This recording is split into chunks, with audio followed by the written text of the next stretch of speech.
Hi, my name is Nick Brewerton, but you might know me as the man who sold Parkdale. Why do people call me that, you ask? Because I'm selling the soul of your neighborhood, one unit of affordable housing at a time. I personally sold off at least 180 units of cheap Parkdale housing in the last 3 years, and I am positioned to sell many, many more. Let me explain.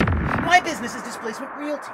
Never heard of it? Well, in short, it's how poor people can be kicked out of affordable housing so wealthier people can move into it, and a few middlemen like me get rich greasing the wheels. So, how does it work?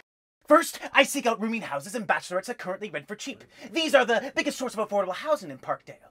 Second, I approach the landlords and convince them that I can sell their building for way more than its market value.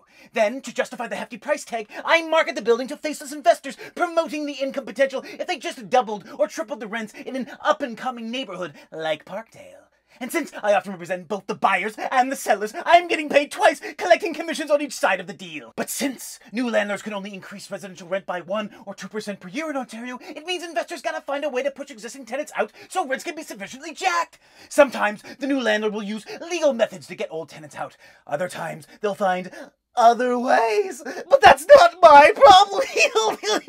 Think of it this way. A 30-unit rooming house has provided homes to folks with limited incomes for decades. If each of those units is bringing in $600 rent, the current landlord is collecting 18 Gs per month. But given Parkdale's current desirability, with a coat of paint and some new appliances, I bet those units could easily pull in $1,500 each. So I sell that building at a cost that assumes an income of $45,000 every year. The new owners need to make damn sure that it does, given what they've paid for it. So displacement realty is how you gentrify the housing stock in a neighborhood to make wealthier people feel comfortable and poor people to fuck off.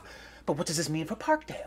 Well, with each eviction, a person loses their home and the neighborhood becomes a bit less affordable. So that person probably loses their community too, ending up in an outer suburb like Scarborough where the rents are still cheaper, or living on the streets of Parkdale so they don't lose access to their friends and specialist social services in the area. For too long, Parkdale has been home to the kinds of people who can't afford to spend $1,500 to live in a spruced up closet. But that is finally changing. Who says housing is a human right? Displacement realty is my contribution to the gentrification of Parkdale. Help me make it happen!